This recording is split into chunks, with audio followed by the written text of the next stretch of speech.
Bom dia a todos e sejam bem-vindos à palestra A Geografia das Coisas e o Hoje. Meu nome é Abimael Cerezo Júnior e eu gostaria muito de agradecer o convite para participar no primeiro Fórum Paranaense de Geógrafos com um título com um tema bastante provocativo, A Geografia e os Desafios do Novo Mundo. E realmente é um novo mundo, né? Nós estamos passando nós estamos na quarta revolução industrial, por isso a gente está falando tanto de 4.0, mas neste momento nós vamos fazer uma reflexão sobre a importância muito além da questão de geotecnologias, de geoprocessamento, mas como essa questão hoje é intrínseca, é inerente a todas as camadas, a todas as discussões, não só de negócios privados, mas também da gestão, do planejamento público. Bom, vocês devem ficar um pouco claro para vocês, este vídeo não é editado, então pequenos erros podem ocorrer. A ideia é que a gente tente ficar o mais próximo possível da interação que a gente teria aí presencialmente com vocês. E antes de começar realmente, já estou me estendendo demais, né, pessoal? Eu gostaria de agradecer a Associação de Geógrafos de Curitiba, a Aprogel, a Fenagel, a AGB e especialmente agradecer o Jorge Campelo pela honra que eu tenho aqui de estar participando nesse primeiro e tenho certeza que vai ser um marco para muitos outros eventos. Afinal de contas, vocês já tiveram aí 2 dias, né, dia 28 e dia 29, de intensos debates, workshops, mini cursos, e agora nós temos a finalização nesse sábado do evento. Mas chega de apresentação, chega desse falatório, vamos discutir um pouquinho a questão da geografia das coisas e o hoje. Então, vamos alternar para a nossa tela. E antes que eu me esqueça, e o pessoal acaba às vezes saindo um pouco mais cedo, né? Depois vocês podem entrar aí no geografiadascoisas.com.br. Tem uma série de artigos, vídeos, materiais. Você nem precisa cadastrar seu e-mail se você não quiser. Se você quiser também é legal, mas você pode baixar todo o material lá gratuitamente e conhecer um pouquinho o trabalho que eu venho desenvolvendo junto a geografia e todas essas áreas chamadas de geoprocessamento, geotecnologias, o que a gente também costuma trabalhar com o conceito de inteligência geográfica. Bom, mas o CEO da Microsoft, o Satya Nadella, diz o seguinte, né? Falou há um tempinho atrás: todo negócio é um negócio digital. Né? O negócio aí é um pouco estranha essa palavra, né? Every business, né? Todo negócio, todo. E aí não foquem somente num negócio estritamente comercial ou de modo privado. Aqui a gente está falando de maneira ampla, né? Todo negócio, inclusive as negociações dentro da questão do poder público, do planejamento, enfim. Então, todo negócio é um negócio digital. Mas para nós, geógrafos, e não somente aqueles formados em geografia, mas aqueles que abraçaram a ciência geográfica como sua ciência, como sua aplicação, enfim, para nós, o nosso negócio, o nosso problema de negócio é o nosso mundo, é o nosso planeta. Então vejam que interessante, né, pessoal? Então, todo negócio hoje é um negócio digital. Se nós estamos falando de problemas de negócio, de objetos de estudo que estão em algum lugar, que se territorializam, que se materializam, e aí a gente até utilizou o termo aí, que estão se geografando, nós temos também, se a gente pode pensar, e quais são os problemas de negócio do nosso planeta, né? Puxa, mas é muito complexo, mas a gente pode se apoiar, por exemplo, nos 17 Objetivos do Desenvolvimento Sustentável, a Agenda 2030 da ONU, e se a gente pensa que nós temos problemas de negócio espaciais, e nós temos essas 17 dimensões do Objetivo de Desenvolvimento Sustentável, nós estamos falando então que é desnecessário adjetivar que nós utilizaremos ferramentas de geoprocessamento, geotecnologias, enfim, porque nós estamos trabalhando estritamente com problemas de negócio espaciais. E se hoje todos os problemas, todos os negócios são digitais, nós estamos falando então de um novo momento também da ciência geográfica, vivendo um mundo digital. Mas vamos entender um pouquinho isso, e tem até um conceito interessante que vem sendo utilizado, que é o conceito de macroscópio, que o nosso mundo é um local muito complexo. Os instrumentos como os microscópios e os telescópios nos ajudam a ver muito longe e muito as coisas pequenas. Mas se a gente pudesse expandir a nossa visão, as novas ferramentas chamadas macroscópios podem revelar novos insights sobre nosso planeta. E nos próximos 5 anos nós vamos utilizar esses macroscópios para coletar e organizar dados de bilhões de fontes de dados conectadas, inclusive dados climatológicos, dados de solo, dados políticos, dados sociais, atributos que vão nos auxiliar a resolver o problema da fome mundial, por exemplo, que a gente pode resolver com isso os nossos maiores problemas quando nós entendemos como as pessoas, lugares e coisas estão conectadas. Eu tentei ser bem rápido aqui, sintético, pessoal, né? Traduzindo aqui o vídeo para vocês, mas vejam que interessante. Há pouco tempo atrás, se a gente mostrasse um vídeo desse, discutisse essa explanação sobre novas tecnologias, inclusive explicando que quando a gente entende a conexão entre pessoas, coisas, tecnologias, nós entendemos melhor o nosso planeta, provavelmente vocês devem estar pensando, isso é de uma empresa de sistemas de informações geográficas, isso é... Não, isso aqui é a visão da IBM, pessoal. Colocando que nos próximos 5 anos, e nós estamos nesse período, esse é o que ela chama de macroscópio, e nós chamamos mais do que macroscópio, nós chamamos de tecnologias da geografia, geotecnologias. Então é muito interessante a gente ver, pessoal, que enquanto em alguns locais nós ainda estamos debatendo a importância, se é importante, nós na verdade estamos sendo demandados por todo mundo, não por uma questão técnica, mas por uma questão de entendimento do nosso planeta, entendimento dos nossos problemas de negócio espaciais. Mas a tecnologia passa muito rápido. Eu adoro essas imagens futuristas de um artista estadunidense chamado Hadenboff, que lá na década de 60 tinha uma coluna no jornal chamada... que mostrava, na verdade, aí como seria o futuro, ou como ele imaginava o futuro, e cada vez mais próximo esse futuro. Então vejam, para ele, né, e aí esse é o nome das tirinhas lá, desses desenhos, que era mais próximos do que nós pensávamos. Essa imagem da década de 60 mostra aí como seria um armazém de entregas, né, e com os robôs entregando, e uma visão que poderia, há pouquíssimo tempo atrás, pessoal, na década de 60, talvez o pai de alguns de vocês não tivesse nascido, alguns aí que estão assistindo. Vejam, nós estamos falando que o que era futuro há pouquíssimo tempo atrás, hoje já é passado. Porque esse vídeo aqui não é 2019, esse vídeo aqui que estou passando junto com essa imagem já é um vídeo de alguns anos atrás, não é tão antigo assim, mostrando um centro de armazenamento e de entrega, esse é um vídeo de 2015, mostrando da Amazon nos Estados Unidos. Vejam, todo um centro de logística que, tirando que os robôs das imagens desenhadas aí pelo artista são muito mais legais, né? Muito mais cara de robôs, mas vejam, isto já é passado, enquanto ontem era futuro. Ou seja, pessoal, quando nós estamos falando de grandes mudanças, nós estamos realmente vivenciando essas grandes mudanças. Assim como, e essa década de 60 foi uma década mágica, né, pessoal? Porque na década de 60 também, o professor Roger Tomlinson, tomando contato com as primeiras máquinas também da IBM, IBM 1401, no seu seminal artigo que inicia toda a história dos sistemas de informações geográficas, colocam lá que as fases de campo, de mapeamento, podem ser utilizadas máquinas da tal da IBM, da International Business Machine, e usando o quê?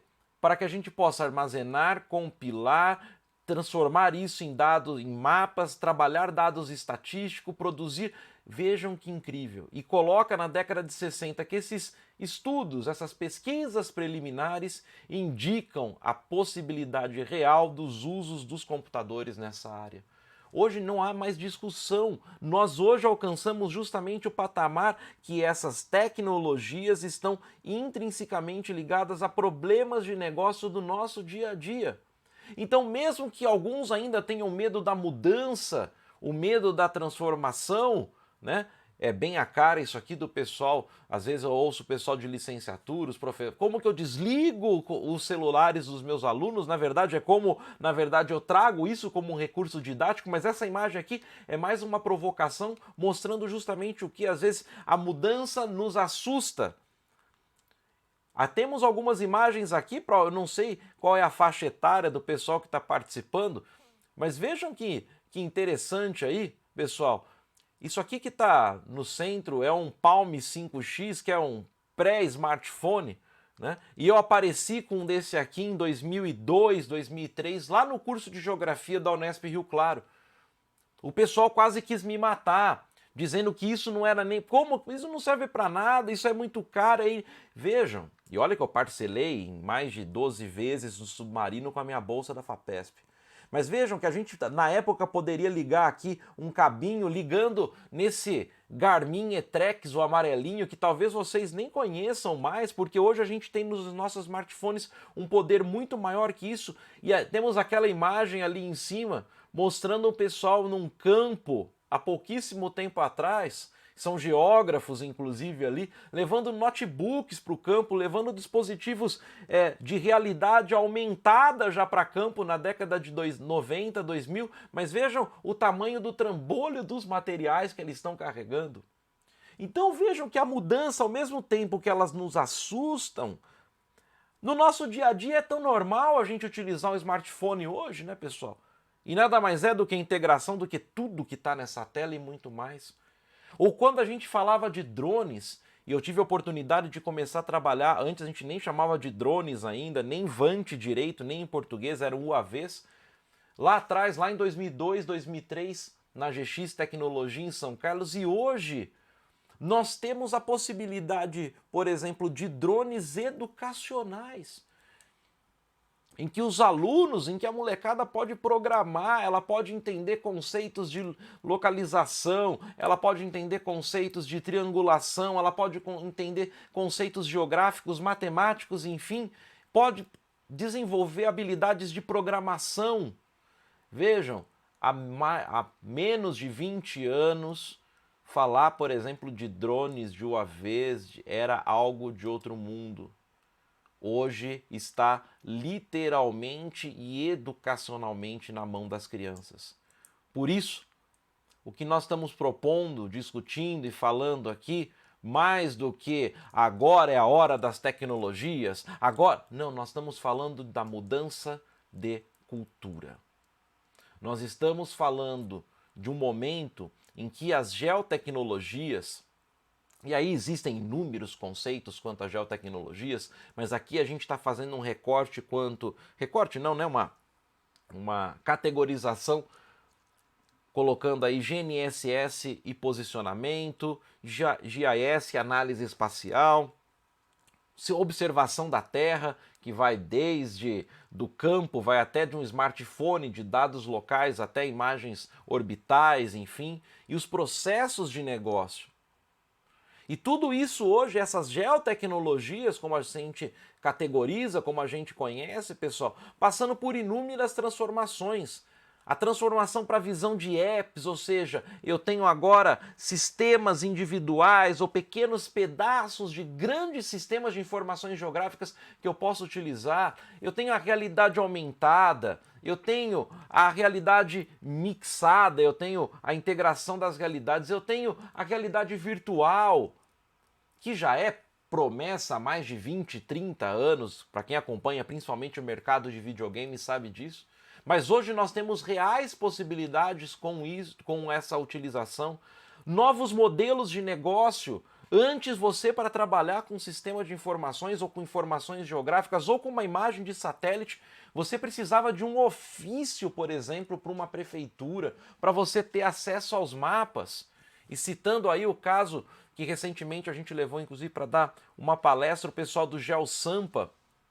Que projeto interessantíssimo, assim como o DataRio, tenho certeza aqui no Paraná também, pessoal. Ou seja, novos modelos de negócio, eu não preciso nem ser mais um ultra especialista para trabalhar, de consultar e analisar esses dados, assim como também eu não preciso mais comprar um pacote de software, eu posso simplesmente fazer um subscription, né? Por um tempo estar utilizando aquelas ferramentas. E também um quarto e não menos importante item, foco na experiência. Não adianta mais agora a gente simplesmente estar falando que a gente cria mapas, porque isso qualquer um literalmente pode fazer. Por isso a gente está vendo tantas porcarias por aí também, né, pessoal?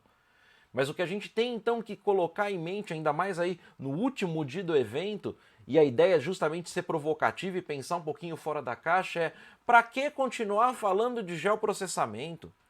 Para que continuar batendo ou inventando novos termos, seja tudo é smart, tudo é inteligente, cidades inteligentes, campo inteligente? Porque, na verdade, nós não estamos tratando simplesmente como problemas de negócios geográficos. Porque quando a gente fala geoprocessamento, tem muita gente que já pensa que isso é algo grande, pesado, caro, demorado.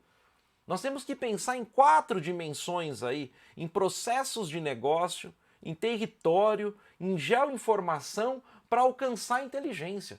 Ou seja, trabalhar dados, informações, conhecimento e atingir inteligência. Mais do que simplesmente um pacote tecnológico ou ferramentas, eu adoro esse termo, cruzar mapas, né? O que mais a gente tem é cursos tutoriais de como, entre aspas, cruzar mapas. Mas mais do que como você vai operar uma ferramenta ou como você vai programar, nós temos que pensar qual é o seu problema de negócio, qual é o problema de negócio do seu cliente, da sua prefeitura, do seu órgão público, da sua empresa privada, da sua nova startup. Porque se o seu problema está em algum lugar e se territorializa, você está falando de algo nosso, de algo que está estritamente ligado à ciência geográfica. E esse nosso não é reserva de mercado. Esse nosso são para todos aqueles que estão dentro dessa visão do geoespacial, trazendo a geoinformação das pessoas e não mais coisificando essas pessoas, mas na verdade individualizando-as, não para a gente ter acesso e domínio dos dados, mas que a gente possa viver uma sociedade integrada, alcançando a inteligência. Não é fácil isso, pessoal. É uma palestra provocativa.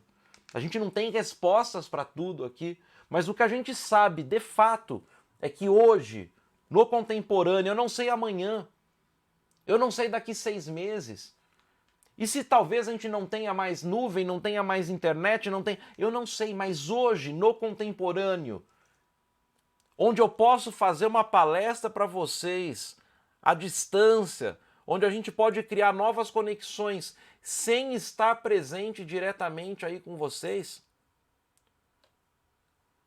O momento atual é o momento da transformação digital, em que a gente vai trabalhar com mobilidade e apps, Big Small Data e Data Analytics, computação em nuvem, engajamento digital. E vejam que aqui eu não vou me deter em cada um desses itens.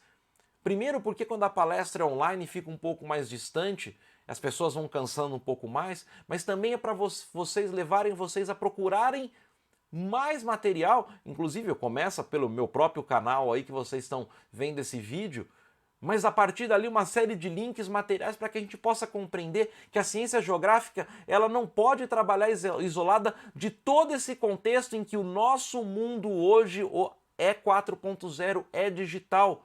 E não adianta falar que essa molecada que chega... A gente ainda está falando de analógicos digitais. A gente ainda não fez essa ruptura completa. Não entendi, Abimael. Vejam só que interessante. Como eu disse, a década de 60 realmente foi muito interessante, né? Uma banda aí que talvez vocês conheçam, não sei, um tal dos Beatles, né? Pegando eles como exemplo aqui, né, pessoal, a gente sabe que um dos álbuns, olha só como a gente chama, né? um dos álbuns clássicos dos Beatles, por exemplo, é o Sgt. Pepper's Lonely Hearts Club Band, e nós estamos... Vejam, eu comecei falando o álbum, e ali em cima tem uma imagem para vocês, eu não sei se todos já refletiram sobre isso, ou conhecem um pouco dessa história, mas da onde vem o termo álbum, pessoal? Vem porque nos discos ainda de acetato e outros materiais que guardavam pouca informação, né? Esses discos não guardavam muitos minutos de áudio e eram pesados, etc. Eles eram guardados como em álbuns de foto realmente. Por isso que cada uma dessas páginas era uma faixa, por exemplo, um conjunto de faixas. Então por isso o nome álbum vem justamente daí, né? E aí a gente consolidou com os Beatles, né, quando a gente tem o que é considerado um dos primeiros álbuns, né, no sentido de ter uma história, de ter um conceito, chamados álbuns conceituais. Eu sei que vai ter uma briga aí, não são os primeiros, mas aqui é só para a palestra render, tá bom, pessoal? Porque legal esse mapa com a cabeça deles aqui, né? Mas vejam, se eu pego esses álbuns e transformei eles depois para um CD digital, para um MP3, para um FLAC, etc. Isso é transformação digital? Não. Isso é transição digital. Eu simplesmente transformei algo analógico em digital. Mas vejam que o conceito que eu continuo trabalhando, ou o mindset, que está tão na moda o pessoal utilizar, cuidado com essa palavra, mas o mindset ainda é do álbum. Eu consumo todas as faixas. Quando eu tinha o MP3, eu baixava todos os álbuns. Não é assim que você funciona também? E o pessoal mais velho não trabalha com a cabeça. Agora, o que é a transformação digital de fato, pensando nesse exemplo de música, para ficar mais fácil o entendimento com as geotecnologias? Hoje, por exemplo, principalmente os jovens, eles não consomem os álbuns completos. Eles consomem faixas. Aliás, as músicas não são nem lançadas em álbuns, são lançadas em singles, em faixas, no YouTube, no Spotify, em outros serviços de música. Isto sim é transformação digital. Eu mudo a forma como eu consumo a música, eu mudo a forma como eu consumo a arte. Agora ficou claro a diferença entre transição digital, que não é, por exemplo, na educação colocar computador, não é transformação digital, colocar postes que acendem e apagam luzes automaticamente, ou colocar sistemas de identificação facial numa cidade, isso não é transformação digital. Isso é transição digital. Porque não está havendo uma mudança de cultura, a gente está simplesmente repetindo a mesma forma. E vamos refletir nisso, pessoal, também quanto ao nosso uso das ferramentas. A gente continua, principalmente as análises também, a gente continua fazendo análise igual a gente fazia com mesa de luz, principalmente com álgebra booleana.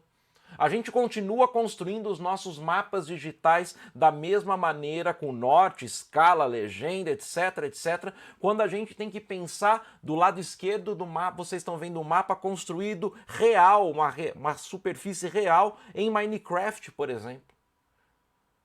Eu estou trabalhando com cartografia temática da mesma maneira que antes eu tinha o título fora da caixa, mas agora é uma nova forma. Não é simplesmente eu começar a gerar mapa no meu QGIS, no meu ArcGIS, no meu Spring, no meu Idris, não importa o sabor do seu software, e continuar fazendo os mapas e análises da mesma maneira que eu fazia antes. Nós estamos falando de transformação digital de corporações geodata-driven, ou seja, corporações em que a informação geográfica é o cerne do seu problema de negócio. Não é uma questão simplesmente que a partir de agora todas as suas informações são geográficas e você vai armazenar, gerar mapas. Não é isto. É você entender quais são os processos e os problemas do seu cliente para que essa análise seja feita. Então, é pensar processos e tecnologias. Vejam, essa cabeça está em escala, pessoal. Vejam, eu tenho muito mais processos entender quais são os processos, as entradas, as saídas, como as pessoas trabalham, como o poder público atua, como são as leis, quais são. Muita gente desconhece, por exemplo, qual legislação e vai gerando o mapa e vai criando e vai. Pessoal, nós temos que primeiro pensar em processos. Para aí decidir que tecnologias nós vamos utilizar, para que aí essas tecnologias tragam mudanças e aí a gente alcança o que todos prometem como a primeira fase de um processo de transformação digital, que é insights. No nosso caso, a gente tem que ser bem sincero, se eu não tenho uma boa fonte de dados, um bom processo bem mapeado, eu não vou conseguir escolher as tecnologias adequadamente, eu não vou trazer mudanças e não vou ter insights. E a visão que a gente propõe aqui não é mais uma visão com um SIG, com sistemas de informações geográficas, sendo o centro de toda uma tecnologia da informação. Mas, na verdade, para cada nível de usuário, para cada público-alvo, para cada problema de negócio, eu vou utilizar apps, eu vou entregar de forma... Não é app do seu celular, tá, pessoal? É a visão justamente de aplicativos computacionais. Eu vou entregar, mas integrando também as geotecnologias, mas eu também tenho sistemas internos, eu tenho as bases de dados públicas, eu tenho os bancos de dados, os BIs, enfim. É uma mudança de visão realmente, pessoal. É uma visão que causa ruptura, que causa dor, que mexe no queijo de muita gente. E para isso o que a gente tem que buscar são novas competências. Competências pessoais, acadêmicas, de ambiente de trabalho, que envolvam uma visão mais ampla de indústrias, que aí você verticalize essa indústria para que você seja um gestor de informação, enfim. Nós estamos falando então da busca de novos conhecimentos, e aí eu sempre tenho citado dentro desses novos conhecimentos. Hoje eu fico muito feliz que eu vejo inclusive tutoriais, minicursos, geógrafos falando de programação. Há pouquíssimo tempo atrás, comentar isso num curso de geografia te levava provavelmente para um conselho de classe. No mínimo você seria ridicularizado porque você era um computeiro frustrado. Que bom que hoje as pessoas podem se orgulhar e tá falando de Python, tá falando de programação. E é mais importante, pessoal, do que estar programando, é justamente que a gente está gerando uma nova cabeça, uma nova forma de pensar geográfica também. Por isso que é interessante o uso daquele drone, como eu mostrei ali, educacional, por exemplo, com crianças, para que a gente não. A questão não é aprender a voar, a questão é aprender uma lógica de programação, enfim. Então o que a gente propõe aqui, pessoal, como essa provocação quanto à internet das coisas, quanto a esse 4.0, o que a gente propõe aqui como provocação da geografia das coisas é que a gente consiga integrar o que, pessoal? Que a gente consiga integrar dispositivos e aí no seu mais amplo espectro aí de discussão quanto a esses dispositivos, desde o seu smartphone, drones, enfim, nanosatélites, microsatélites, enfim. Vivência, pessoal. E ali não tem como deixar de citar o Dr. Jon Snow, que não é o do seriado. Vejam, os jovens agora já começam até a confundir isso, já nem a história do Dr. Jon Snow estão conhecendo mais direito. E aí por isso, então, inclusive, fica o convite para vocês conhecerem o projeto RetroGIS, mas depois vocês vão entrar lá no site e vão conhecer isso.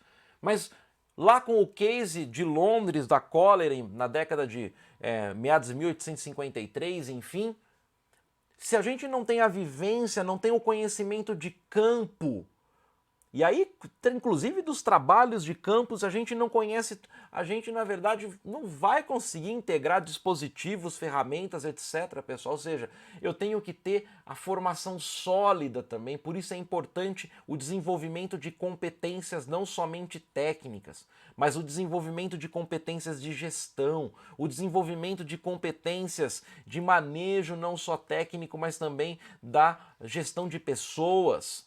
Nós estamos falando da sociedade. Não mais enxergar o digital dissociado. Lembra quando começou essa discussão sobre redes? As pessoas vão se afastar. A internet está afastando as pessoas. Na verdade, cada vez mais as pessoas estão se conectando. Isso Sempre eu disse, essa palestra é provocativa. Não estou colocando que isso é bom ou ruim, só estou colocando que é o fato. E integrando então dispositivos, vivências, sociedade e tecnologias da informação, inclusive as geotecnologias, é claro. Mas aqui, esse conceito, pessoal, ou esse sustentáculo do que a gente está propondo como geografia das coisas, é justamente em que, nessa conjunto de smarts, né, nesse conjunto de inteligências, porque afinal de contas não é isso que a gente está falando? De Smart City, Smart Farm, Smartphones, Smart Alarm, Smart GIS, e smart, tudo inteligência. Então, a nossa grande diferencial hoje é que a geografia das coisas e todo esse nosso arcabouço geográfico é justamente o que a sociedade hoje demanda. É o alinhamento que nós temos justamente natural com a Agenda 2030, com os Objetivos do Desenvolvimento Sustentável da ONU. Porque a geografia das coisas vai muito além da internet das coisas. Não é só uma rede de sensores e dispositivos interligados, mas uma nova maneira de integrar e transformar a sociedade, em que o protagonismo não é somente um desejo ou algo para uma minoria, ou só para burocratas, ou só para aqueles que sabem operar uma ferramenta. Todos fazem parte dessa revolução geoespacial. Vamos vivenciar então, pessoal, para além das técnicas e tecnologias. Vamos entender que, como disse lá no início, o que ontem era futuro hoje já é passado. E a gente, e aí falando especificamente da geografia, a gente não pode perder novamente e novamente no sentido, nós não podemos perder o posicionamento que nós temos que ter como cientistas, como pesquisadores, como pessoal de mercado, como técnicos dentro dessa discussão. Porque o território, o lugar, a paisagem não é privilégio, não é algo comprado, a geografia não é dona disso. Nós estamos vivenciando o mesmo planeta, sobre várias óticas, e esse é o momento em que nós, e aí eu estou falando nós porque nós estamos num evento, num fórum de geógrafos, paranaenses de geógrafos. Então quem for de outras áreas aí não se sinta excluído, mas é só um chamamento justamente por quê?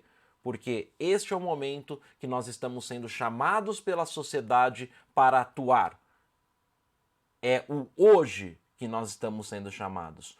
Muito obrigado pela atenção, espero que vocês estejam saindo com mais dúvidas do que entraram e, como já ficou o convite, entrem lá em geografiadascoisas.com.br e vamos conversar um pouco mais, vamos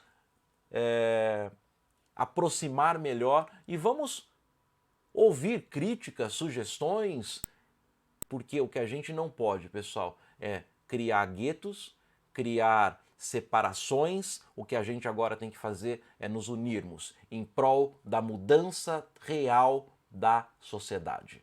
Muito obrigado pela atenção e um ótimo fim de evento para vocês.